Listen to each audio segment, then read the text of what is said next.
आलोचना प्रसंगे उपस्थित सभी दादा माँ को मेरा रानंदी जय गुरु। आलोचना प्रसंगे सप्तम खंड का निर्वाचित अंश पाठ करने के लिए मैं श्रद्धेय श्री सूरजदा को अनुरोध करता हूँ। जय गुरु। आलोचना प्रसंगे सप्तम खंड, डेट 31 जनवरी 1946, पेज 55, 56, 57। এরপর ওরা বিদায় নিলেন। इसके बाद वे सभी विदा लिए। ওরা যাবার একটু পরে সিসি ঠাকুর বললেন, ও ওদের আরো কয়েকটা কথা বলা দরকার, দেখ তো ধারে কাছে আছে নাকি। वे सभी चले जाने के थोड़ी देर बाद सीसी ठाकुर जी कहने लगे, ऐ उनको और कुछ बातें बोलना जरूरी था, देख तो नजदीक है या नहीं। প্রফুল্ল তখন তাদের ডেকে আনলেন। প্রফুল্লদা তবে উন লোগো বুলা লায়। কামিনীদা ও অন্য সকলে আসবার পর সিসি ঠাকুর বললেন, বর্ণাশ্রমের এগেंस्टे বিরুদ্ধে কিছু বলো না। कामिनीदा और बाकी सब आने के बाद सीसी ठाकुर जी कहने लगे, वर्णाश्रम के अगेंस्ट में यानी कि विरुद्ध में कुछ भी मत कहना। वर्णाश्रम गेले एवरीथिंग इज गॉन, सब गেল। वर्णाश्रम चले जाने के वजह से एवरीथिंग इज गॉन यानी कि सब चला जाएगा। বরং আভিজাত্যের কথা বলা ভালো করে বলো, উল্টা আভিজাত্য के बारे में अच्छी तरह से बोलो। নিজের গলায় ছুরি দিয়ে নিজে বাঁচা যায় না। अपने ही गले में छुरी रखकर खुद जिया नहीं जा सकता है। इंस्टिंक्ट सहजात संस्कार ना मैंने उपाय नहीं। इंस्टिंक्ट यानी कि सहजात संस्कार को नहीं मानकर कोई उपाय नहीं। वंश गौरव के आश्रय करे इंस्टिंक्ट सहजात संस्कार के एक्साइट उद्दीप्त करो। वंश गौरव को आश्रय करके इंस्टिंक्ट यानी कि सहजात संस्कार को एक्साइट यानी कि उद्दीप्त करो। তোমার ঘরের মেয়েটা ধোপা বা মেথরের হাতে দিয়ে কি হরিজন হতে চাও? तुम्हारे घर के लड़की को कपड़े धोने वाला या फिर गंदगी साफ करने वाले का हाथ में देकर क्या हरिजन होना चाहते हो? वर्णाश्रम भांगा मानेও তো তাই। वर्णाश्रम को तोड़ देने का मतलब भी तो वही है। বর্ণাশ্রমের মেইন ফ্যাক্টর প্রধান দিক হলো ইউজেনিক রিলেশনশিপ, যৌন সম্পর্ক কন্ট্রোল নিয়ন্ত্রণ করা, আর হলো डिवीजन ऑफ लेबर श्रम विभाग। वर्णाश्रम तोड़ने का मतलब यानी कि वर्णाश्रम का मेन फैक्टर प्रधान जो दिक है वो है यूजेनिक रिलेशनशिप यानी कि যৌন संपर्क, ये कंट्रोल यानी कि नियंत्रण करना, और डिवीजन ऑफ लेबर यानी कि श्रम विभाग। এর উপর দাঁড়িয়ে মানুষের মূল যা কিছু ঠিক থাকে, और इन्हीं सब के ऊपर खड़े होकर मनुष्य का जो मूल है वो सब कुछ ठीक रहता है। কামিনীদা, বর্ণাশ্রমকে আজও চালাবার কোনো সার্থকতা আছে? कामिनीदा, सीसी ठाकुर जी से वर्णाश्रम के बारे में प्रश्न पूछते हुए कहने लगे कि वर्णाश्रम क्या आज भी चलाने का कोई सार्थकता है? सीसी ठाकुर, সত্য যুগের কাঁঠাল গাছ কি আজকের দিনে ডালিম গাছ হয়ে গেছে? सीसी ठाकुर बहुत सुंदर एक उदाहरण देते हुए इस प्रश्न का उत्तर दे रहे हैं और कह रहे हैं कि सत्ययुग के फनस का झाड़ क्या आज के दिन अनार का झाड़ हो चुका है? যার যা গড়ন তা ঠিকই আছে যদি মাঝখানে গোলমাল ঢুকে না থাকে। जिसका जो बनावट है वो ठीक ही है अगर बीच में कोई गोलमाल ना घुस जाए तो। রক্তের ধারা, গুণের ধারা, কর্মের ধারা যা এতদিন ধরে তোমার পূর্বপুরুষ অব্যাহত রেখে এসেছে তা কি নষ্ট হতে দেওয়া ভালো? रक्त की धारा, गुण का धारा, कर्म की धारा जो इतने दिनों से तुम्हारे पूर्वज अव्याहत रख के आए हैं वो क्या नष्ट होने देना अच्छी बात है? এত পুরুষের সাধনাই তো তাহলে বিফল হয়ে গেল। इतने सारे पुरुषों का साधना ही तो विफल हो गया। फिर নিজের উপর ফেলেই বোঝা যায় বর্ণাশ্রম থাকাই ভালো कि ना থাকাই ভালো। अपने ऊपर ये बात डालकर समझा जा सकता है कि वर्णाश्रम रहना अच्छी बात है या नहीं रहना अच्छी बात है। কামিনীদা, বর্ণাশ্রম থাকাই তো नाना भाग হয়ে গেছে। कामिनीदा पुनः सीसी ठाकुर जी से कहने लगे कि वर्णाश्रम रहने के वजह से ही तो विभिन्न विभाजन हो चुका है। सीसी ठाकुर, কোনো কৃত্রিম ভাগ ছিল না আমাদের সমাজে। सीसी ठाकुर जी प्रश्न इस बात पे कहने लगे, कोई कृत्रिम विभाजन नहीं था हमारे समाज में। আমাদের যে ভাগ সে তো ইউনিভার্সাল, সার্বজনীন, গুণ, কর্ম ও জৈব বিধানের গঠনের উপর দাঁড়িয়ে। हमारा ये जो विभाजन है ये तो यूनिवर्सल सार्वजनीन है, गुण, कर्म और जैविक विधान विधान के गठन के ऊपर खड़ा है। তাতে পার্শ্বত্ব বিপ্র বর্ণের মধ্যে পড়ে। इसमें से जो पार्श्व है वो तो ब्राह्मण वर्ण में पड़ता है। भाग तो করেছে শিডিউল কাস্ট তপশিলি জাতি नाम दिए। विभाजन तो किया गया है शेड्यूल कास्ट यानी कि अनुसूचित जाति का नाम देकर। সন্ধ্যায় শ্রী ঠাকুর মাতৃমন্দিরের বারান্দায় সতুদা, বীরেন্দা, বিশু ভাই প্রভৃতি আছেন। शाम को श्री ठाकुर मातृमंदिर के बारांदा में है। सतुदा, বীরেন্দা, বিশু ভাই প্রভৃতি हैं। প্রসঙ্গক্রমে শ্রী ঠাকুর বললেন আভিজাত্য বোধ না থাকলে কালচার কৃষ্টি থাকে না। प्रसंग क्रम में श्री ठाकुर जी कहने लगे আভিজাত্য বোধ न रहने पर कल्चर यानी कि कृष्टि नहीं रहती है। আভিজাত্য বোধের মধ্যে নিজেকে খাটো করার বুদ্ধি নেই, নিজের বৈশিষ্ট্য সম্বন্ধে চেতনা আছে। আভিজাত্য বোধ में खुद को छोटा करने का बुद्धि नहीं है। असीदा ने भेजा था एक बार, मेरे को याद है। मनीष दा, आपको माइक बंद करना है। मनीष दा, माइक बंद करना है। धन्यवाद। अभिजात्य बोध में खुद को छोटा करने की बुद्धि नहीं रहती है, खुद के वैशिष्ट्य के संबंध में चेतना रहती है। ये तो भालो कोई खराब करे ना, इसमें अच्छे के अलावा खराब नहीं करता है। आजकल मानुष क्वालिफाइड शिक्षित तो माने ही बोझे ग्रेजुएट बीए पास ओ सर्विस होल्डर चाकुरे।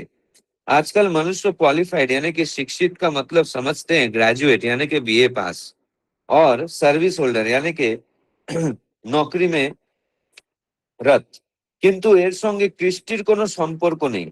लेकिन इन सभी के साथ कृष्टि का कोई संपर्क नहीं। कृष्टिर मूल जिनिस हलो श्रेयर प्रति श्रद्धा। कृष्टि का मूल चीज ही है श्रेय के प्रति श्रद्धा। অনেকের কাছে চাতুর্বর্ণের কথা বললেই ক্ষিপ্ত হয়ে ওঠে, তখন তাদের সঙ্গে ও কথা ছেড়ে দিয়ে বিয়ে থাওয়া বিষয়ে আলাপ করা লাগে। बहुतों के निकट चतुर्वर्ण के बात बोलते ही वे क्षिप्त हो उठते हैं। तब उनके साथ उन बातों को छोड़कर शादी विवाह के विषय में चर्चा करना पड़ता है। তখন দেখা যায় তাদের মধ্যে অনেকের উচ্চ বর্ণের মেয়ে নেওয়ার ইচ্ছা। तब ये दिखाई देता है कि उनमें से बहुतों को उच्च वर्ण के लड़कियां लेने की इच्छा होती है। তারা বুঝতেই পারে না কেন তারা উচ্চ বর্ণের মেয়ে বিয়ে করতে পারবে না। ওই ইনক্লাইনেশন আনুতি তাদের বুঝতে দেয় না। वो ये नहीं समझ पाते हैं कि क्यों वो उच्च वर्ण के लड़कियों को विवाह नहीं कर सकते हैं। वही इंक्लाइनेशन यानी कि झुकाव उन्हें ये समझने नहीं देता है। जय गुरु। जय गुरु।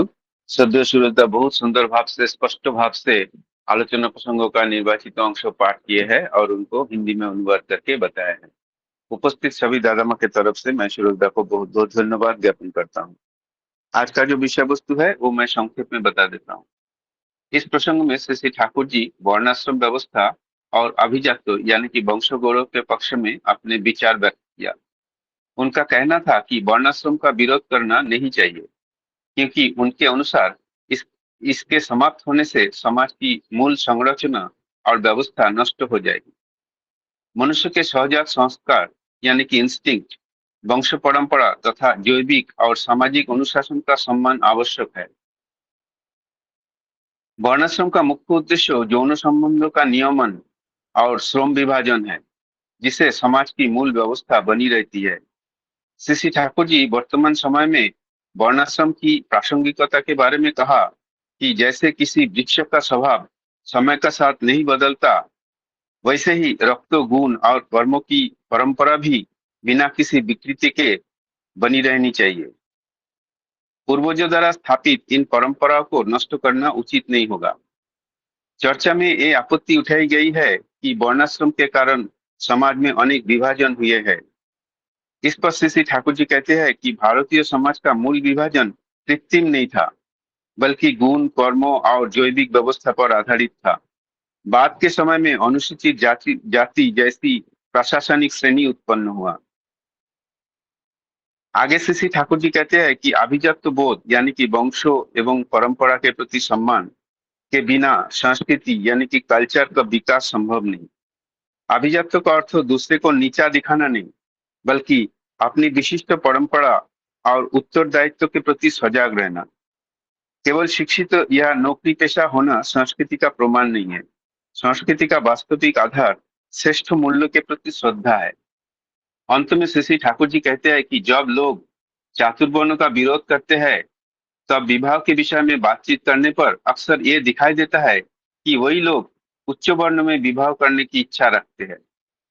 यही स्वाभाविक झुकाव यानी कि इंक्लिनेशन उन्हें यह स्वीकार करने नहीं देता कि वो स्वयं जिस व्यवस्था का विरोध करते हैं उसी के अनुरूप सामाजिक आकांक्षाएं भी रखते हैं। ये है आज का विषय वस्तु का सारांश। इस विषय वस्तु पर आलोचना करने के लिए पहले मैं श्रद्धेय श्री पंकज मिश्र दा मुंबई से दादा को अनुरोध करूंगा 10 मिनट आलोचना करें 6:47 तक। जय गुरुदेव। जय गुरु।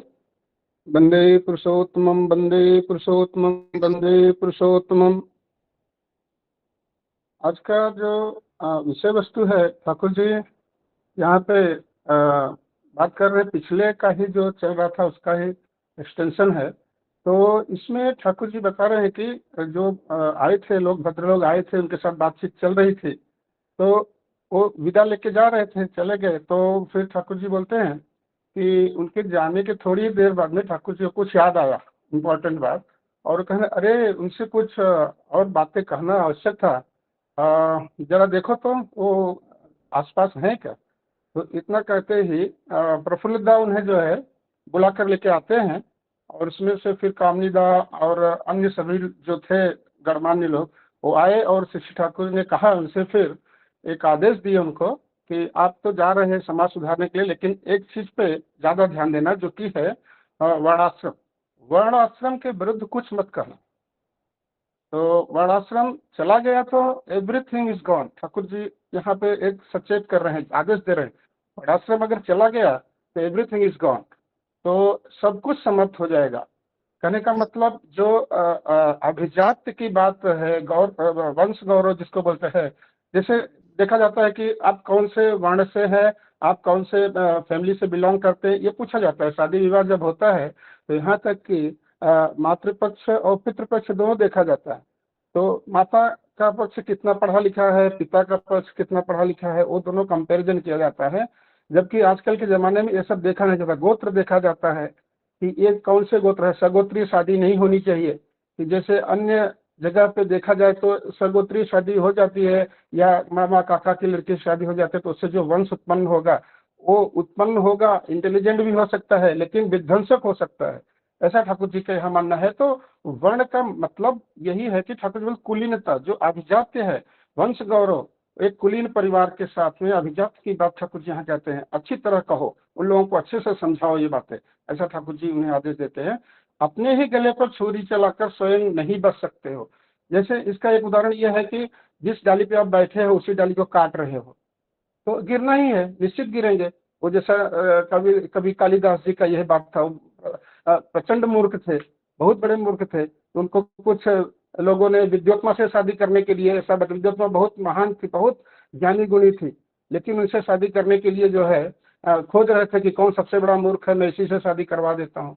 तो बड़े महान प्रकांड विद्वान लोग आए, खोजते खोजते यही देखे कि ये सबसे बड़ा मूर्ख है, जिस डाली पे बैठा वही डाली को काट रहा है, इसको लेके चलो। और उनको बोला गया कि मैं ऐसी लड़की से आपको शादी करवाऊंगा जो बहुत पैसे वाली, बहुत विद्वान है, ऐसा करके। तो कालिदास जी को लेके गए, बोले कि आप वहाँ बोलना नहीं, मौन रहना, हम लोग सब शास्त्रार्थ करेंगे और आपको जिता देंगे। तो जब शास्त्रार्थ चालू हुआ तो विद्योत्मा एक अंगुली उठाती है तो ये कालिदास सोचते हैं कि मेरा एक आंख फोड़ने वाली है, ऐसा।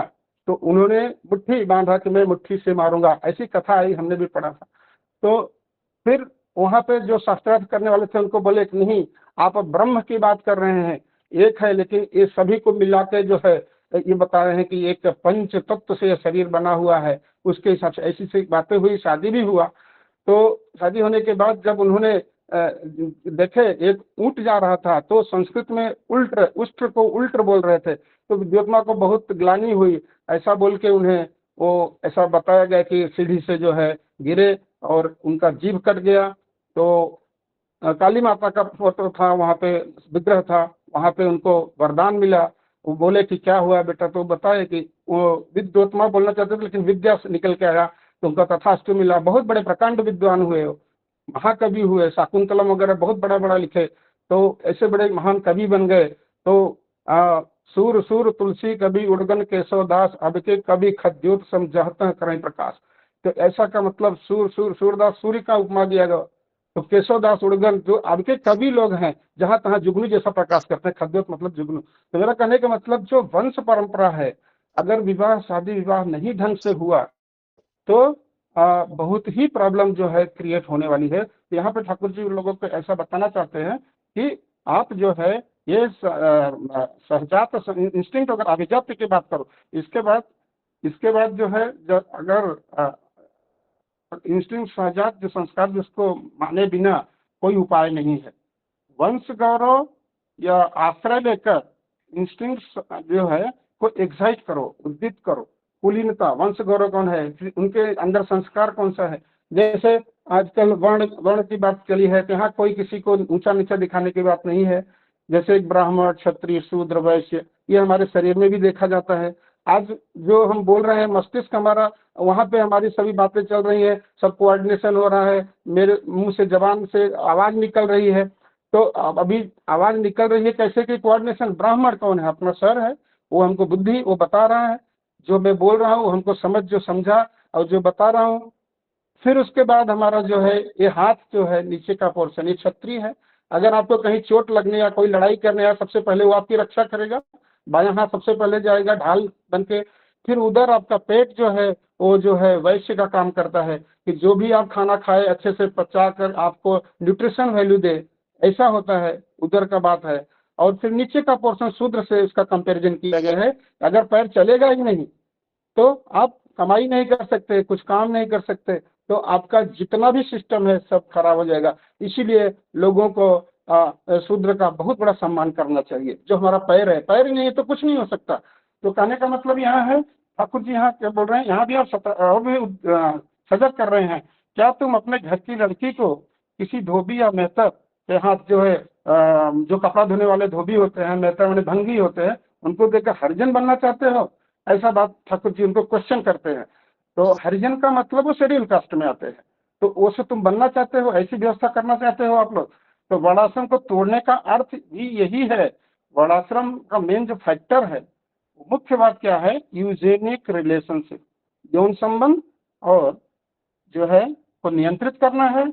और दूसरा क्या है, डिवीजन ऑफ लेबर, जो श्रमिक वर्ग है, श्रम विभाग कैसे करना, इन्हीं के आधार पर मनुष्य का जो कुछ मूल है वह सुरक्षित रहता है। जो जिस लायक है उसी लायक उसको काम दिया जाएगा, तो समाज में बहुत अच्छा तारतम्य बना रहेगा। अगर पता चला कोई इंटेलिजेंट नहीं है, उसको डीएम की कुर्सी दे दी गई, तो क्या कर लेगा वो? अपने जो है सलाहकार के जो बाबू लोग हैं उनके भरोसे ही डिसीजन लेंगे। वो अगर डिसीजन ले लिए, उन्होंने अगर उनको मैनिपुलेट करके बता दिया, तो सिग्नेचर हो गया तो बस खत्म हो गया, तो हंगामा शुरू हो जाएगा, बहुत सारी प्रॉब्लम्स आगे, समाज में विकृति आना शुरू हो जाएगा, लोग जो डरे सहमे रहेंगे। तो कहने का मतलब जो जिस लायक है उसी लायक उसको काम दिया जाएगा।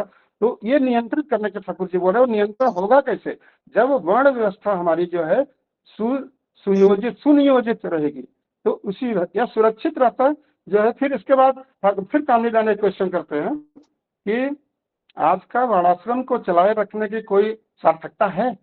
मतलब ऐसा पूछते हैं कि ये सार्थक है, कोई किसी से मतलब सब तो समान है, समानता है, हाँ, तो वर्णाश्रम क्यों रखना चाहिए? ठाकुर जी फिर यहाँ बोलते हैं कि देखिए, क्या सतयुग का जो फनस कटहल का पेड़ जो है आज का जो अनार का पेड़ बन सकता है? तो जो जैसा है, जिसकी जो स्ट्रक्चर है वो बदल नहीं सकता। जैसे एक मटर होता है, उसको अगर हम लोग कलम करके दूसरा मटर अगर उसमें कर दें, तो हो सकता है पीला होगा, फूल लाल होगा, ऐसे ऐसे फूल आएंगे, नो प्रॉब्लम, बहुत पैदावार भी हो, लेकिन स्वाद नहीं आएगा। तो कहने का मतलब ये है कि जो जिस वर्ण का है, शादी विवाह देखकर समझकर करने की बात है। ये तो गुड्डा गुड्डी का खेल नहीं है कि गया और कोई भी मिला शादी कर दिया, पैसा कमा रहा है शादी कर दिया। पैसा है क्या चीज? पैसा एक साधन है जो हमको ये आजकल के समय में कुछ भी चीज हमको साध्य करके देता। लेकिन हमारा जो संस्कार है, जो हमारा संस्कार क्या है, हम लोग कैसे चलें, कैसे बैठे, कैसे उठें, कैसे देखें, हाथ में अगर खाना खाना है, कुछ लिए हैं, कहीं ऐसा जगह गए पेशाब वगैरह टॉयलेट, तो हाथ को धोना है, ये सब बातें क्या है? ये हमारे संस्कार में डाला गया है। कोई कोई आएगा ऐसा हाथ पोंछ के भी खा लेगा, कोई कोई अगर मुंह में हाथ लगाए तो कपड़े में पोंछ लेगा, ये अच्छी बात नहीं, ये तो संस्कार से ही आता है, घर में सिखाया जाता है। तो यहाँ पे तो ठाकुर जी बोले, कंपेरिजन करते हैं कि कटहल जो है का पेड़, कटहल का जो अनार होता है वो अनार के पेड़ के बराबर है क्या? नहीं है ना। तो जैसे जिसकी संरचना है, जो स्ट्रक्चर है वैसी ही रहती है, उसको कोई बदल नहीं सकता। बीच में कोई विकृति न आ गई, अगर इंटर कॉस्ट हो गया, यानी का मतलब ब्राह्मण क्षत्रिय या कोई भी शादियां ऐसी हो गई और लोग अपना, आजकल तो प्रेम विवाह बहुत सारा ऐसी बातें चली हुई है, लोग किसी का मानते नहीं है, लेकिन वो करना अनुचित है। अगर हो भी गया तो उसका भी निदान रहता है, लेकिन अगर करे तो अच्छी बात है। तो वो वही बोल रहे हैं, विकृति में आ जाए, ठाकुर जी बोलते हैं तो रक्त की धारा, गुणों की धारा जो है, ये सब ठाकुर जी बताया, कर्म की धारा, ये हमारे जो पूर्वजों ने बनाया है, निरंतर चलिए, और उनकी साधना है, क्या उन्हें हम नष्ट करना चाहते हैं? इतना उन्होंने परिश्रम किया है, ऐसा करने पर तो इतनी पीढ़ियों का साधना ही निष्फल हो जाएगा। ठाकुर जी बोल रहे हैं अपने ऊपर विचार करने की क्षमता आ जाती है। वर्णाश्रम का रहना अच्छा या उनका न रहना जो है क्या है उसको समझना चाहिए, जो भी कुछ है, और उसको लेकर चलना है। और मेरा समय समाप्त होता है। जय गुरु, वंदे प्रसन्नम, यही बोल के सबकी मंगल कामना करता हूँ। जय गुरु। जय गुरु दादा, बहुत सुंदर, बहुत सुंदर। मतलब इतना सुंदर भाव से आपने वर्णाश्रम क्यों रहना चाहिए इसके बारे में आपने इतना सुंदर आलोचना किया, और लाइन बाय लाइन अपने सभी पॉइंट्स को कवर करते हुए बहुत सुंदर निर्धारित समय में आलोचना समाप्त किया। बहुत अच्छा लगा दादा आपका आलोचना। अभी मैं आलोचना करने के लिए श्रद्धेय श्रीमती मंजूषा रॉय भट्टाचार्य माँ को अनुरोध करूंगा, फरीदाबाद से है। माँ, आप 10 मिनट आलोचना करें, अप टू 58 तक। जय गुरु। जय गुरु दादा। वंदे पुरुषोत्तमम, वंदे पुरुषोत्तमम, वंदे पुरुषोत्तमम। परम प्रेममय श्री श्री ठाकुर अनुकूल चंद्र जी के चरणों में मेरा कोटि कोटि प्रणाम, और ऑनलाइन उपस्थित सभी दादाओं और माओं को मेरा आनंदित जय गुरु। अभी पंकज मिश्र दा ने तो बहुत ही सुंदर अपना वक्तव्य रखा, तो मैं भी थोड़ा कोशिश करती हूँ मेरे बोध के अनुसार। तो अपनी बात को सत्यानुसरण की वाणी से शुरू करती हूँ। दौड़ जाओ किंतु हाफ न जाना, ठोकर खाकर जिससे गिर ना पड़ो, दृष्टि रखो।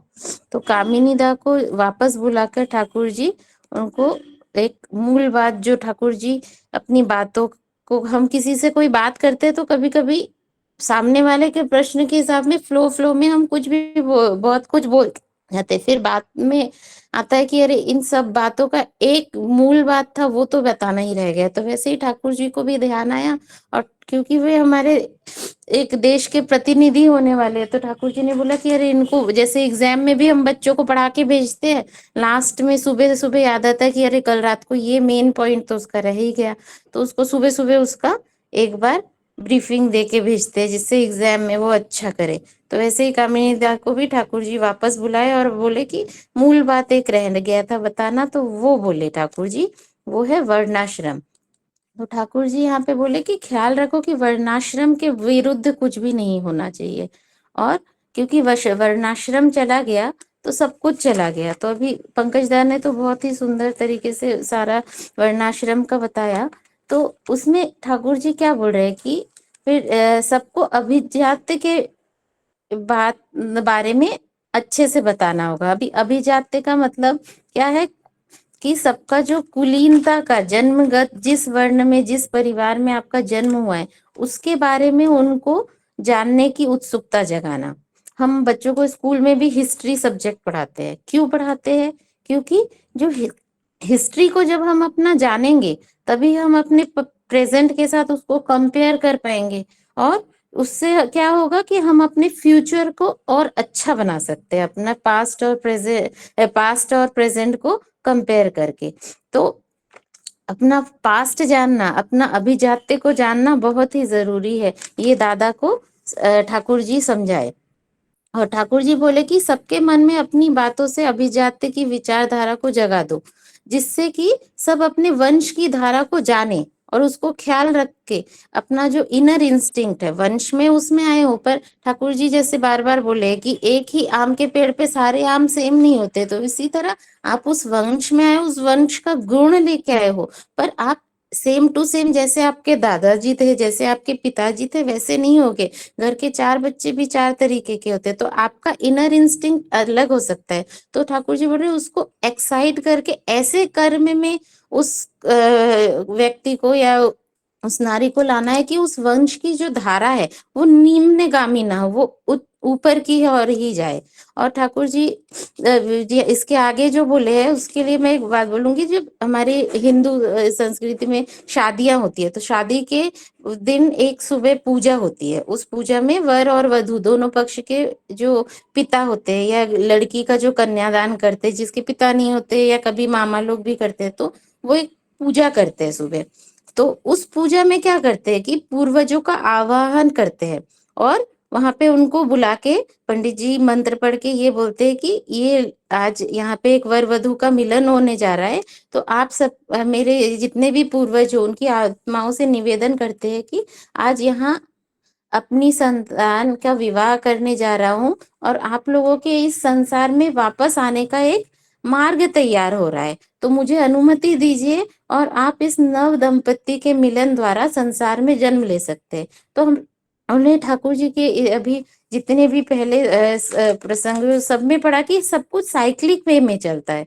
तो जो यहाँ पे भी है ठाकुर जी वही बोल रहे हैं कि सब कुछ साइक्लिक वे में चलता है। जो पहले एक कटहल का पेड़ था वो आज अनार का पेड़ नहीं बन जाएगा। जिस आत्मा की जो अभिजात्य गुण थे वही रहेंगे। तो हम लोगों को उन्हें यही बताना है कि जो विवाह का मतलब है, यूजेनिक रिलेशनशिप है, वो ख्याल रखना है। विवाह का जो मूल है तो वो ठीक रखेंगे, अभिजात्य की याद दिलाते रहेंगे, तो सबके इनर इंस्टिंक्ट को एक्साइट करके टुवर्ड्स हायर स्केल उनको बढ़ाएंगे, तभी सृष्टि में गुड ह्यूमन रिसोर्स आएगा, और संसार में तभी हर प्रकार के कर्म के लिए हर प्रकार के लोग मिलेंगे। हमें तभी समाज एक और राष्ट्र सुगठित हो पाएगा। तो जो शुरू में मैंने ठाकुर जी की वाणी बोली थी वही फिर से दोहराती हूँ, दौड़ो। तो ठाकुर जी इसीलिए बोल रहे कि दौड़ो, तुम काम करते रहो, दौड़ते रहो, किंतु दृष्टि रखो कि जिससे ठोकर खाकर ना गिर पड़ो और हाफ ना जाओ। तो वर्णाश्रम ठीक रखकर जब हम शादी हो कराएंगे, और तो शादी के बाद जब दोनों परिवार मिलकर दौड़ेंगे तो उन्नति आएगी और सुप्रजनन भी होगा और खुशी और आनंद भी आएगा परिवार में। तो दौड़ते हुए कोई भी हाफेंगे नहीं, और अपने अभिजात्य को जानेंगे तो सहजात संस्कार को और अच्छे से कर पाएंगे। तो ठाकुर जी मुझे लगता है ये पहले पैराग्राफ में वही समझा रहे हैं। फिर कामिनी दा ने पूछा कि आज भी वर्णाश्रम को चलाने की सार्थकता है। तो तब ठाकुर जी ने बोला, वही कटहल के पेड़ का जो उदाहरण दिया कि कटहल का पेड़ क्या अभी अनार का पेड़ हो गया, मतलब जिसका जो बीजगत गुण है वो तो रहेगा ही। तो ये जो वर्णाश्रम है ये जन्मजात गुण है, और कर्म के अनुसार बहुत पहले ही ऋषियों ने इसे समझकर डिवीजन ऑफ लेबर के लिए बनाया था। अब जैसे हम लोग अपने घर में ही करते हैं कि घर के काम के लिए कोई भी वस्तु लाते हैं तो उसके गुण के अनुसार उसे हम घर में अरेंज करके रखते हैं कि ये ड्राइंग रूम में काम में आएगा, ये बेडरूम में, ये किचन में, जिससे कि हमारे जो घर में रहने वाले सदस्य हैं उनके बचने बढ़ने की जरूरत को हम ठीक रख सके और उनके बचने और बढ़ने में हम सहायता कर सकते। तो ये जो संसार है ये सृष्टिकर्ता का घर है, वो बार बार युग युग में आ रहे हैं, चतुर्वर्णम वयं सृष्टि बोल रहे कि ये मेरा घर है, इसको मैंने व्यवस्थित किया है। ऋषियों ने भी आके बताया है, सबके गुण और कर्म के हिसाब से मैंने डिवीजन ऑफ लेबर करके इसका वर्ण करके रखा है। इसको खराब मत करो, इसको खराब किया तो तुम्हारा ही बचने और बढ़ने का जो मार्ग है वो प्रशस्त नहीं होगा, उसमें बाधा आएगी। तो यही चीज यहाँ पे ठाकुर जी याद दिला रहे हैं मुझे लगता है। फिर ठाकुर जी पार्श्व वर्ण के बारे में बोले। तो मेरी भी शादी में मतलब मेरा जो पिता का जी का साइड है वो पार्श्व विप्रगण का ही है, और मेरी शादी हुई है ब्राह्मण गण घर में। ठीक है, तो ठाकुर जी को ग्रहण करने के बाद, ठाकुर जी की दीक्षा लेने के बाद मेरे पिताजी ने भी जाना कि पहले तो पापा को भी पता था कि हम लोग शेड्यूल कास्ट है, शेड्यूल कास्ट है। फिर उसके बाद ठाकुर जी को जब पकड़ा पापा ने उनका सब पढ़ा ये सब, किताबें वगैरह, तब ठाकुर जी की उसको समझ के पापा को समझ आया कि हम लोग पार्शव है। और ठाकुर जी ने हमारे वर्ण के लिए भी वो दिया है, जनेव। जनेव जो ब्राह्मणों का अधिकार होता है, तो मेरे पापा ने वो 1 महीने का व्रत करके वो जनेव भी लिया और अपने आचरण को ब्राह्मणों के हिसाब से बहुत मतलब नमशूद्र के जो चीजें भूल गए थे, अपने ब्राह्मण वाले गुण भूल गए थे। हमारे दाह संस्कार विवाह आदि सब ब्राह्मणों की तरह ही होते हैं, मगर इस चीज की जानकारी ना होने के कारण हम लोग बहुत सारे कार्यों में जो ब्राह्मणों वाले कार्य है, जो है अध्ययन और अध्यापन, इसको छोड़ के बाकी शूद्रों वाले कार्यों में ज्यादा ही रहते थे। तो पापा ने जब उसको जाना तो फिर पापा ने टीचिंग लाइन में काम किया और अपने आचरण को ये सशस्त्र लेके बहुत कुछ क्लैरिफाई किया। तो उस चीज को पापा हमें बचपन से बताते थे और हम लोगों ने भी, तीनों भाई बहनों ने भी फिर पापा की बात सुन के उस तरीके से शस्त्रनी लिया, अपने आचरण को सुधारा। पापा इवन हमारे जितने भी भाई बहन है, कजिन्स है, उनको भी बोलते थे कि काम जो भी करो ये ख्याल रखो कि वो हमारे वंश को नीचे की तरफ ना लेके जाए। तो यही चीज ठाकुर जी वही बोल रहे हैं कि अपने उसको जानो, अभिजात्य को जानो और इनर इंस्टिंक्ट से उसको टुवर्ड्स हायर वो लेके जाओ। उससे क्या होगा कि हमारे जो ये वो है पूर्वज है, वो जब शादी के थ्रू जेनिक मेल के थ्रू जब सृष्टि में आएंगे तो वो गौरवान्वित होंगे और वो गौरवान्वित होके एक अच्छे ह्यूमन रिसोर्स की वो होगी, उत्पत्ति होगी।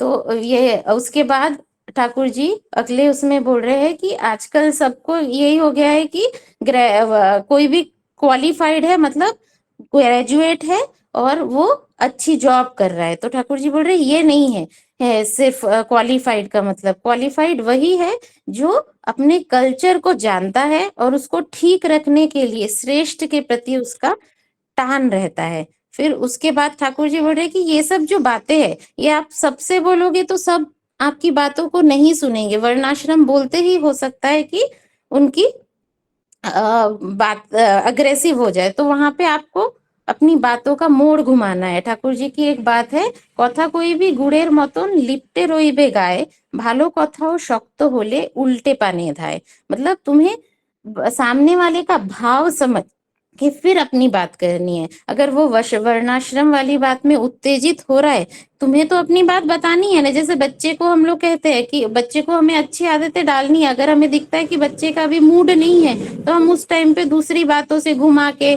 मॉरल स्टोरी सुना के उसको मूल बात समझा के ही छोड़ते हैं। तो उसी तरह ठाकुर बोल रहे हैं कि ये सारे लोग तुम्हारे हैं, तुम नेता हो, तुम्हें एक को भी छोड़ना नहीं। अगर तुम्हें लग रहा है इस राह से वो नहीं समझ रहा है तो उससे शादी ब्याह की बात करो, घुमा के बात करो। और शादी के ब्याह की बात जब आएगी तो घूम के वो वर्णाश्रम में ही आएगी, उसमें घूम के वो सुसंतान में ही आएगी, क्योंकि शादी का मूल वही है कि यूजेनिक रिलेशनशिप के द्वारा एक सुसंतान संसार में देना, इस लाइफ साइकिल को, संसार को, सृष्टि को, यूनिवर्स को चलाते रहना। तो हिंदी में भी एक बात है, काणे को काना कहो तो जाएगा रूठ, बैठा के चुप से पूछ लो कैसे गई ये फूट। तो लोगों को वर्णाश्रम के बारे में ठाकुर जी बोल रहे बताओ, घुमा के बताओ या सीधे तरीके से बताओ, उनको उनके आभिजात्य के बारे में जानने के लिए उत्सुक करो और उनके इनर इंस्टिंक्ट को टुवर्ड्स हायर गोल मूव करो। यही बोल के मैं अपनी बात को खत्म करती हूँ। जय गुरुदाता। जय गुरु माँ, बहुत सुंदर भाव से मंजूषा माँ ने विषय वस्तु का आलोचना किया। बहुत अच्छा लगा माँ, बहुत सुंदर सुंदर एग्जाम्पल दिया और सत्यानुसरण के बानी से आलोचना शुरू किया। हमेशा माँ यही करते हैं, माँ का एक वैशिष्ट है, सत्यानुसरण का सहारा लेके आलोचना करते हैं और अपना व्यक्तिगत जीवन का भी उदाहरण दिया है। तो बहुत सुंदर लगा, पार्श्व वर्णों का बारे में माँ ने बताया, बहुत अच्छा माँ। आज का जो विषय वस्तु है उसमें जो एक चीज मेरे को बहुत अपील कर रहा है वो ऐसा है कि जब कामिनीदा बोल रहे हैं वर्णाश्रम की आज चलाने का कोई सार्थकता है क्या, तो इसका उत्तर में ठाकुर जी एक बहुत सुंदर उदाहरण देता है जो कि मन को छू जाता है। ठाकुर जी कहते हैं कि सत्ययुग में जो फणस का पेड़ था, आज क्या वो पेड़ डालिम गाछ हो गया, मतलब अनार का गाछ हो गया। मतलब जो चीज है वो बदल नहीं सकता है समय का साथ। जो एक अनंत है, मतलब जो पेड़ व पौधा, मतलब सिमिलरली जो जन्मगत संस्कार है, जो वर्णाश्रम है, वो बदलता नहीं है समय के साथ। यही ठाकुर जी इस एग्जाम्पल के जरिए बताना चाहते हैं। ये एग्जाम्पल मेरे को बहुत अच्छा लगा, इसलिए मैं शेयर किया। अभी मैं कंक्लूडिंग आलोचना करने के लिए श्रद्धेय शशिकांत दादा को अनुरोध करूंगा कि जो लास्ट पैराग्राफ में है, ये बात में थोड़ा सा आलोकपात करे। किसी का माइक खुला है। अशोक कुमार का माइक खुला है। ठीक है दादा, जय।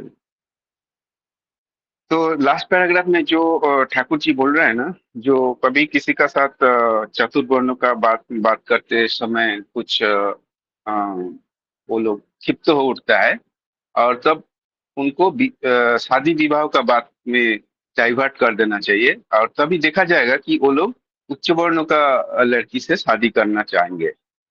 तो ये विषय का ऊपर थोड़ा सा मतलब आलोचना रखे, फोकस करके। दादा जय गुरु।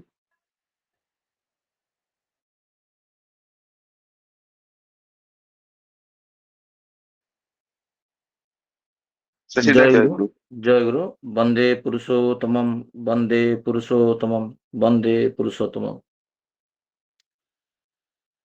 बहुत सुंदर विषय वस्तु, और इसी विषय वस्तु के ऊपर पूरा जनन जाति टिका हुआ है। हमारा पूरा जीवन ही वर्णाश्रम के ऊपर है, और इसके ऊपर हमारा श्रद्धेय पंकज दा और मंजूषा माँ विस्तृत रूप से आलोचना की है, खुद का जीवन का बहुत सारा घटना, और बहुत सुंदर आलोचना। उसमें कोई ये नहीं, विषय वस्तु को क्लियर किए हैं। हमारा श्रद्धेय मनोरंजन दा डेली इसको रिकॉर्डिंग करके हमको दे रहे हैं, बाकी लोग जो ज्वाइन नहीं कर पाते सुनते हैं। और सोमनाथ दा तो बहुत सुंदर भाव से परिचालना करते हैं, और ये सब परिचालना के पीछे हमारा श्रद्धेय प्रोफेसर विजय दा मधुमा ये कोऑर्डिनेशन करते हैं। जो नया लोग का जिसका वैशिष्टता है, उनको विषय वस्तु को प्रदान करते हैं आलोचना करने के लिए। और जो अभी सोमनाथ दा बोले लास्ट वाला पॉइंट को आलोचना करने के लिए, मैं थोड़ा सा उसके ऊपर तो आऊंगा। मैं चाहूंगा जो ठाकुर जी का जो पहला वाला क्वेश्चन है, ठाकुर जी उनको पता था कामिंदा वर्णाश्रम को विरोध करते थे। तुम देखे होंगे वर्तमान आचार्य देव के पास आप जब जाते हो ना, कोई चीज विरोधता आता है, एक व्यक्ति बोल रहा है जो विरोधता होता है, जे प्रसंग के बाहर है, मैं फिर भी बोलना चाहूंगा, क्योंकि ईश्वर पुरुषोत्तम जो होते हैं वो विशिष्टता को लेकर चलते हैं, किसी का वैशिष्टता नष्ट नहीं करते हैं। एक व्यक्ति का धारणा है जे यहाँ का जो लोग है दीक्षा देके उनको कुछ उपार्जित अर्थ मिलता है, ये तो उसमें माने व्यवसायी चिंताधारा है। एक मिठाई दुकान का मैं बैठा हूँ आश्रम में, तो जब किसी का माइक खुला हुआ है, रजनी आई थिंक, तो वो आप थोड़ा म्यूट पे जाएंगे। रजनी सिंह दादा, आपका माइक खुला है। म्यूट करता हूँ। संख्या में 30 सेकंड में बोलता हूँ, एक चीज याद आ रहा है भूल जाऊंगा। वो व्यक्ति हमारा गुरनाम सिंह दा, मैं बैठा हूँ, गुरनाम सिंह दा मुझे मेरे साथ बैठे हैं, तो फटाक से आचार्य बोल रहे हैं गुरनाम सिंह दा को, जो देखो तो वो व्यक्ति तुम्हारा संप्रदाय का है, वो ऐसे ऐसे विरोध कर रहा है, जो हम लोग जो दीक्षा देते हैं उसमें जो कमीशन आता है उसके ऑर्थोलॉजी का चिंता मन में। वो गया, एक अनजान व्यक्ति उसका एड्रेस दे गया, उनको बोले थे जो दुकानदार है, वो दुकानदार के साथ उसका पिताजी को भी लेके आया, जी बोला ये दीक्षा लेंगे। बोलने का तात्पर्य है ईश्वर का जो एक पुरुषोत्तम का एक बहुत बड़ा लक्षण है, द फुलफिलर द बेस्ट, वैशिष्ट बड़े अपुरेमा। ये वैशिष्टता को नष्ट करने से ठाकुर जी को पीड़ा होता था। ये लोग वर्णाश्रम समझ नहीं पाए आज का डेट। अभी भी बहुत गुरु भाई फोरम में है और बाहर है, वर्णाश्रम मतलब अलग दिशा में ले लेते हैं जब आलोचना करते हैं। बट अभी मैं ठाकुर जी का आइडियोलॉजी पढ़ने के बाद मैं सोचा मैं तो कॉन्सेप्चुअली क्लियर नहीं था, तो जब मैं कॉन्सेप्चुअली क्लियर नहीं हूं तो दूसरे को क्लियर जब कराऊंगा वही भी विभ्रांत पथ में लेके जाऊंगा। तो ठाकुर जी को पूछा जा रहा है जे कौन पूछ रहे हैं, हमारा श्री शरद चंद्र हलदार ये पूछ रहे हैं ठाकुर जी को जे 6 डिसेंबर 1941 आलोचना प्रसंग वॉल्यूम 1 चतुर्वर्णं मया सृष्टम गुणाकर्म विभाग। इसका अर्थ क्या है? पहले तो हमको जानना पड़ेगा ये जो वर्णाश्रम क्या है, देन इसके बाद वर्णाश्रम हम बात करते करते मैरिज, जिसको पसंद नहीं है मैरिज में जाएंगे कि दूसरा टॉपिक में जाएंगे। पहले हमको पता होना चाहिए वर्णाश्रम क्या है। हम बात करते करते तो इसीलिए उसको रुचि नहीं आ रहा है। अभी मैं जिसको वर्णाश्रम के बारे में बोल रहा हूँ, गाड़ी में, होटल में, रास्ता में, ट्रेन में, सबको पसंद आ रहा है क्योंकि मैं वर्णाश्रम को रॉन्गली रिप्रेजेंट करता था। दैट्स वाई किसी को पसंद नहीं आता है। अभी तो एक बंदा को आदित्य के बारे में बात करते थे, मैं मनीष दा को ज्वाइन करवाया था, वो बहुत रुचि रखा, इंटरेस्ट लिया। क्यों? क्योंकि मैं रिप्रेजेंट उसी हिसाब से किया, उसको नौगण्य नहीं किया। वो शूद्र है, हम जैसे बोलते हो नीचे जाते ना, सुनेगा क्यों? वो तो आप तो डिफरेंस करने के लिए बात कर रहे हो, तो वो सुनेगा नहीं। वर्णाश्रम हम समझे नहीं, बहुत लोग नहीं समझे। तो ठाकुर जी क्या बोल रहे हैं? ठाकुर जी बोलते हैं जे शरदा को आंसर दे रहे 6 दिसंबर 1941 में, जे ये हाँ, भीतर का इंस्टिक्ट सहजात संस्कार के अनुसार ही कर्मी भी होता है। गुण कर्म के हिसाब से ये वर्ण विभागित तो हुआ था। संसार में आपके कोई भी वस्तु बिल्कुल एक ही जैसा नहीं है, सबका एक एक वैशिष्टता है। सब एक विशिष्टता को लेके आए हैं और वही विशिष्टता में रहना चाहते हैं। जैसे ठाकुर जी बोल रहे ना, सत्य युग में कटहल जो पेड़ था, अभी तो वो कटहल पेड़ द्वापर तृतीया जाके कली युग हो गया, तो कटहल ही कटहल रहा, वो डालिम्बा ऑनर नहीं हुआ है। यही चाहते हैं, ठाकुर जी बोलते हैं तुम कटहल को और कुछ बनाओ मत। यहाँ पर ये है, और जिस दिन ये समझ जाऊंगा ना, सबको समझ कन्विंस करने के लिए मैं सक्षम हो जाऊंगा। मैं जैसे क्षत्रिय हूँ, एक शूद्र को बात कर रहा हूँ, एक नग्नता के हिसाब से बात कर रहा हूँ, निम्न दिखा रहा हूँ, नीचा दिखा रहा हूँ।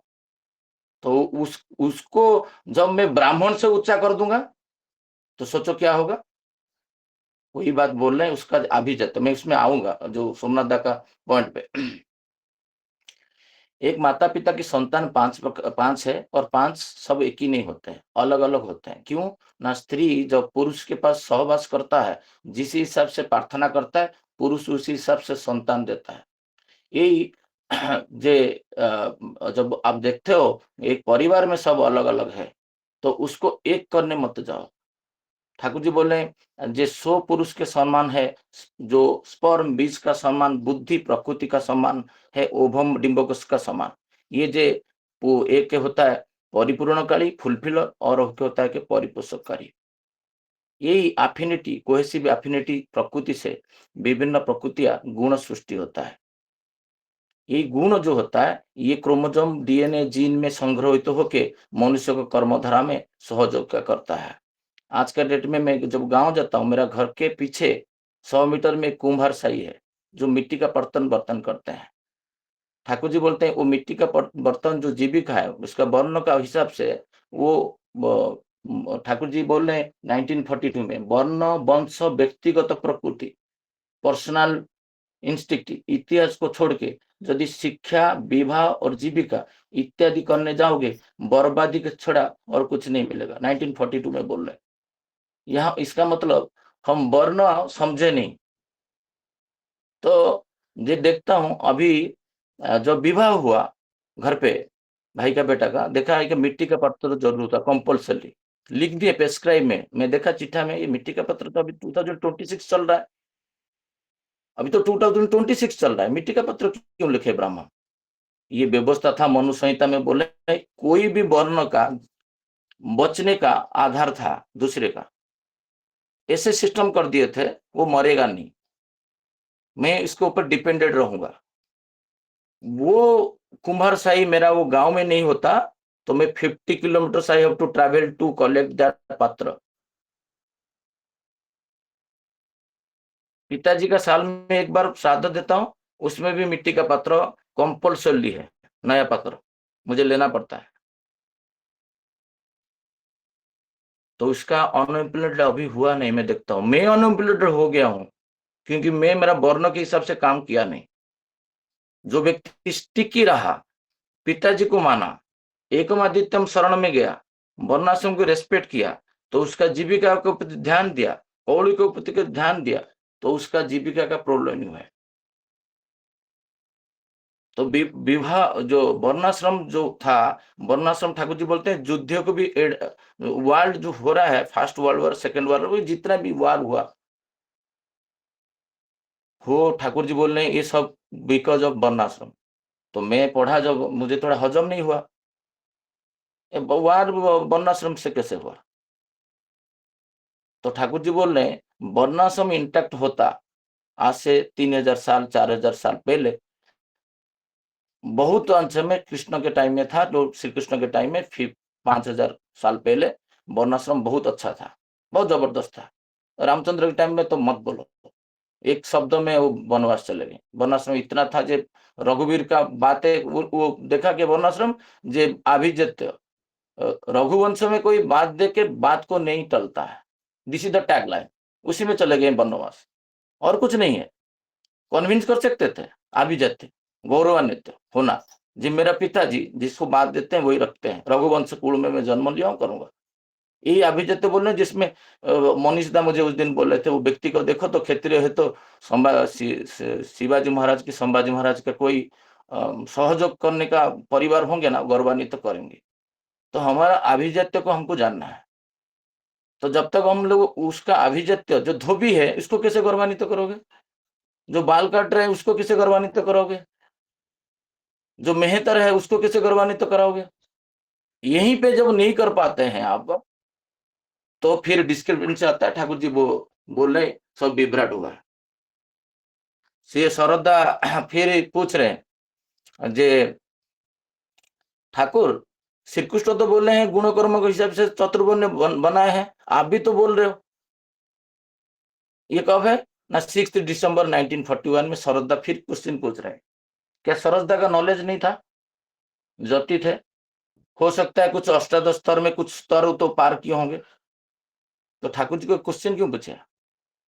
मनुष्य ऑलवेज ही अज्ञान है, complex, he is coming from above, all we are from beneath, Bible में है।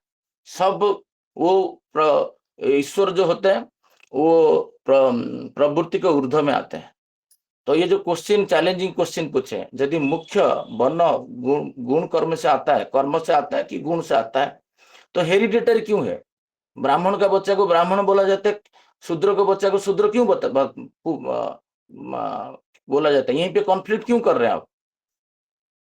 तो मनु संहिता में क्या बोल रहे हैं, मनु संहिता बोल रहे हैं जे सप्तम पीढ़ी तक कोई ब्राह्मण का कर्म करे वो विप्र नहीं बनेगा, 100% ब्राह्मण बनेगा। उसको ब्राह्मण कौन बनाता था ना, वशिष्ठ बनाता था। वशिष्ठ कौन है ना, दैट टाइम में पुरुषोत्तम का आचार्य। अभी ये सब हो रहा है क्या, हो ही रहा है, हम देख नहीं पा रहे। मैं मेरा जीवन में देखा हूं, मेरा जब शादी हुआ था मैं देखा हूं जे खुद का पदवी कैसे खुद छोड़ देते हैं। मेरा जो पुरोहित थे, कुल पुरोहित जो ब्राह्मण करने के लिए आए थे, मुझे पर्सनल फीडबैक दिए थे जे तुम्हारा ससुर जो किए विवाह आपका करवाए वो मेरे से बेटर है। अभी भी मैं इनको प्रणाम करता हूँ, वो एडवाइस मुझे कि बेटर है। उनको कर्मोत्तरी आचार्य देव करना चाहिए, वशिष्ठ है ही नहीं, किसी को मान नहीं रहे। इसलिए ठाकुर जी बोल रहे हैं जो वर्णाश्रम को 2500 साल 3000 साल पहले व्याघात जो हुआ बुद्धदेव आने से पहले, ये वरना तो इंटैक्ट होता।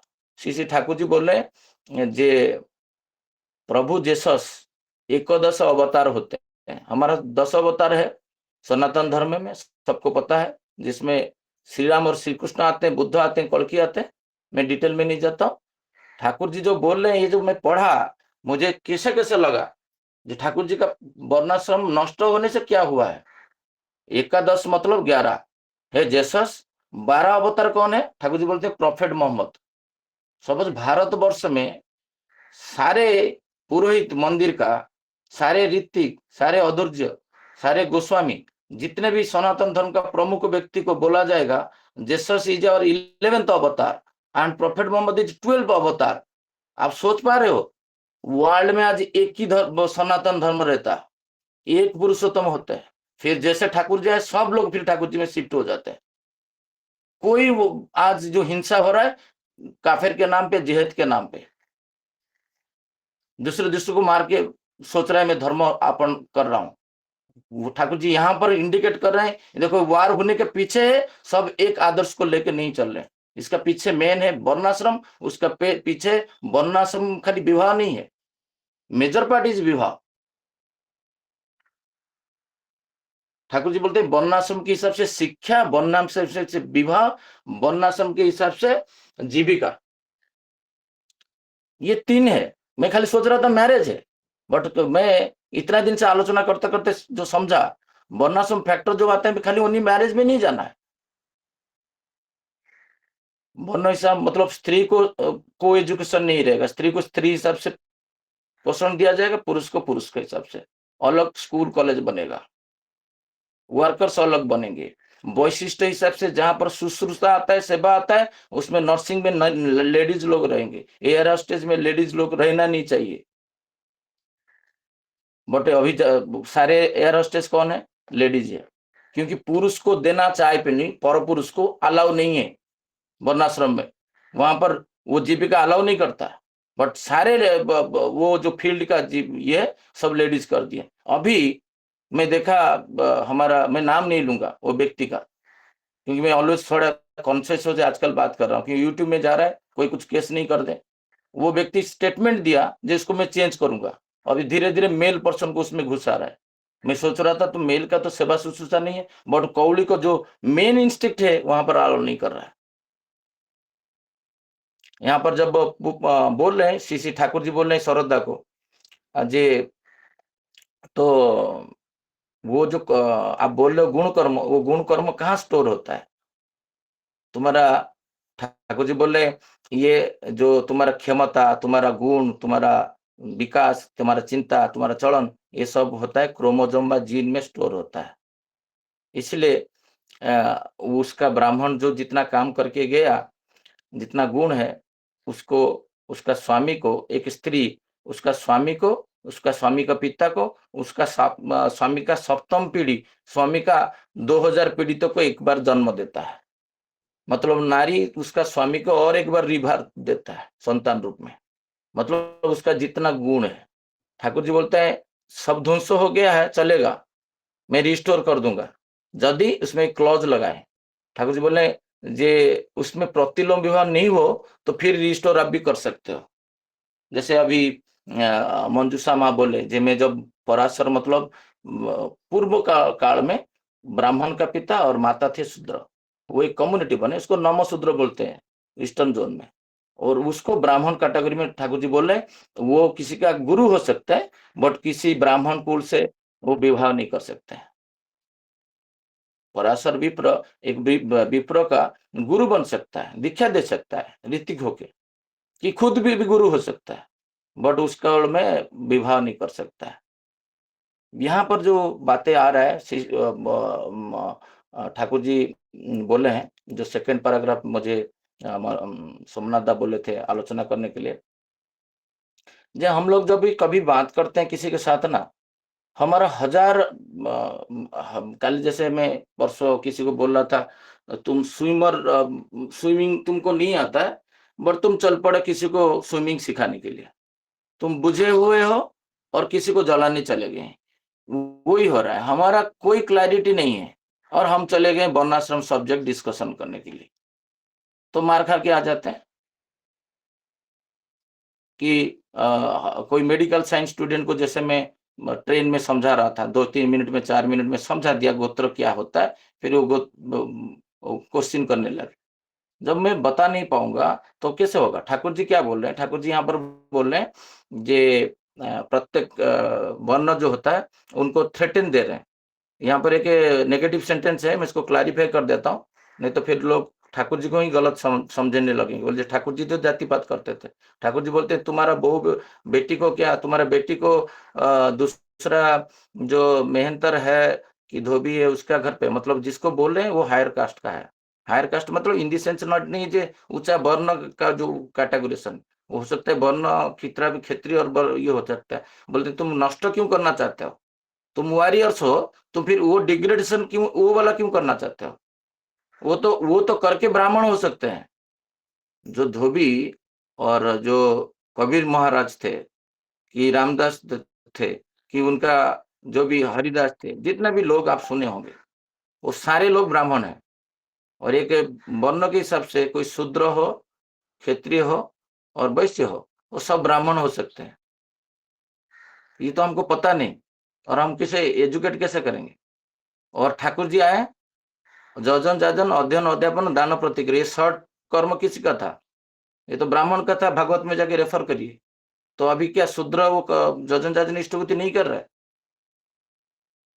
कोई डिवोर्स लेडी, उसको क्या स्वस्तिनी नहीं दिया जा रहा है? जो पिता माता को लेके जराश्रम में छोड़ा है, सबको कैसे दे दिए ठाकुर जी?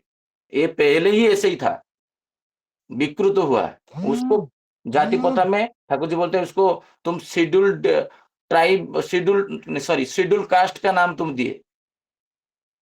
वो शेड्यूल कास्ट नहीं है शूद्र, तो वहीं पे कैटेगराइजेशन किए, इसलिए विभिन्नता प्रॉब्लम आया। बात हुआ ठाकुर जी जो बोल रहे हैं, जे कोई वर्णाश्रम का बात हो रहा है तो उसको विवाह का क्रोधित होता है, तो विवाह के डायरेक्शन में लेके जाना चाहिए।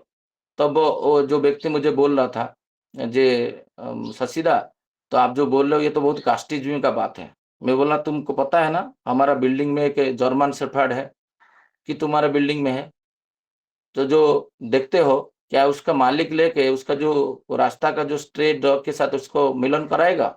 नहीं, एक ऐसा कैसा बात करो, संभव नहीं है, वो करेगा नहीं, मालिक चाहेगा तो भी। बोले क्यों नहीं करेगा?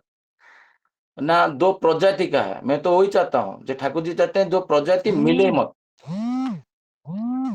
जो कुम्हार है वो कुम्हार से ब्राह्मण बनेगा, उसका इच्छा तो ब्राह्मण है। ठाकुर जी जो बोले ना, बातें करते करते पता चलेगा वो व्यक्ति का इच्छा है एक उच्च घर में विवाह करने का। क्यों ना, अभिप्सा है मैं ब्राह्मण बन जाऊं। बट ऐसे ब्राह्मण नहीं बनते, ब्राह्मण बनते ये गुण कर्म से, जो ठाकुर जी जजन जाजन इष्टबुद्धि सबको दे दिए, सब ब्राह्मण बन गए। अभी जो उस दिन वो ब्राह्मण एक क्षत्रिय लोग को मैरिज करने के लिए छोड़ दिया, बोला तुम करो, तुम मेरे से बेटर कर रहे हो। यहाँ पर होता है। तो वहां पर जो मैं देखा, बहुत सोस्तेनी होल्डर इधर भी देखता हूँ मुंबई में, बहुत सोस्तेनी होल्डर, मैं नाम इसलिए बोल रहा हूँ, मैं 10 लोग को माइंड में आके बोल रहा हूँ। वो लोग अभी शूद्र है, सब ब्राह्मण घर पे शादी प्रस्ताव देख रहे हैं, और 10-10 साल का सोचते हैं, 20-20 साल का सोचते हैं। तो इनको जब मैं माइंड वॉश कराऊंगा, देन वो समझ में आएगा, जब मैं करूंगा नहीं, वो डरेंगे, वो ऊपर में क्यों जाऊं, उसको घृणा करेगा, वो उसको डिवोर्स तो नहीं दे पाएगा, जेनेटिकल डिजॉर्डर आएगा, विकृति आएगा, विवाह से पहले किसी को धक्का देके मार देगा, क्योंकि उसको ग्रहण नहीं करेगा वो। तो ये बातें ठाकुर जी बोल रहे हैं, जे आप देखोगे बातें करते करते पता चलेगा। इनका जो वॉल्यूम 3 में बोल रहे हैं ना, डिप्रेस्ड सेल, एक वर्ड ठाकुर जी यूज किए हैं, वो बहुत मजेदार चीज है। क्योंकि इतना दिन तक अत्याचार करते करते एक जाति उसको सोच रहा है कि इनका ही बहू बेटी को मैं हरण करूंगा, ये मुझे इतना साल से निर्धारित किए। उसके पीछे तो इतिहास है ना, ठाकुर जी इसलिए बोल रहे हैं वॉल्यूम 1 16 दिसंबर 1941 में, वर्ण वंश व्यक्तिगत प्रकृति और इतिहास को छोड़ के यदि शिक्षा विवाह और जीविका के ऊपर जाओगे, बर्बादी हो जाओगे। मैं तो सोच रहा था इतिहास क्या है, वंश व्यक्तिगत वर्ण प्रकृति वंश तो जानना चाहिए, इतिहास क्यों चाहिए? ये इतिहास जानना चाहिए जो पुरातन काल में क्या हुआ था। तो वो क्यों आक्रोश हो रहा है? वो सोच रहा है मैं प्रमोटर लगा दूंगा, पंडा लगा दूंगा तो ब्राह्मण हो जाऊंगा। अभी बारीक है, मैं धोबी हूं, मैं किसी का बाल काट रहा हूं, मेरा सरनेम बारीक है, मैं पंडा जो ब्राह्मण है ना उसको शादी करके अर्घ्य पुष्ट में पंडा कर दूंगा, मैं ब्राह्मण हो गया। मैं किसी को पूछा तुम तो ऐसे थे, तुम्हारा पंडा कैसे लग गया? ना मेरा शादी हो गया, अभी कर दिया, हम हो गए ब्राह्मण। सोच रहे हो अंदर क्या है और बाहर क्या है? बॉडी स्ट्रक्चर अलग है, अंदर अलग है, खाली सरनेम से नहीं होता है। तो ये बातें ठाकुर जी बोलते, बात करते करते आपको पता चल जाएगा वो क्या चाहता है। तो आज तो बहुत बड़ा व्यापक सब्जेक्ट है, और ये बार बार आएगा, हम आलोचना करेंगे, समय हो चुका है। और ये प्रत्येक व्यक्ति को एक डिटेल लेवल में समझाना पड़ेगा। वो व्यक्ति और 10 सेकंड लूंगा, जो व्यक्ति 1 साल से किसी के साथ संबंध में है, वो क्षत्रियाणी है, वो वैश्य है, मैं इसको बार बार अनजान व्यक्ति दीक्षा नहीं लिया, उसको इतना कॉन्सेप्चुअली दिमाग में भर दिया हूँ। वो बोला मैं अभी जब गांव में गया था, मेरा मम्मी को नहीं बोला वो लड़की को मैं शादी करूंगा, साहस नहीं कर पा रहा हूँ आपका बात देख के। तो ऐसे करना पड़ेगा, उसको बताना पड़ेगा कि अभिजीत तुम कौन थे, तो वो उसका अभिजीत को लेके रहेगा, वो डेटोरेट नहीं करने देगा। इतना बोल के मेरा वाणी को विराम देता हूँ। जय गुरु। जय गुरु। बहुत सुंदर भाव से श्रद्धेय सीधा विषय वस्तु को आलोचना की है, कंक्लूडिंग आलोचना की है। बहुत सुंदर लगा, वर्णाश्रम के बारे में डिटेल में बताया। बहुत बहुत धन्यवाद दादा। अभी आलोचना का समय समाप्त हो चुका है। सभी दादा को जय गुरु। निर्मल दादा जय गुरु। जय गुरु दादा, जय गुरु। सोमनाथ।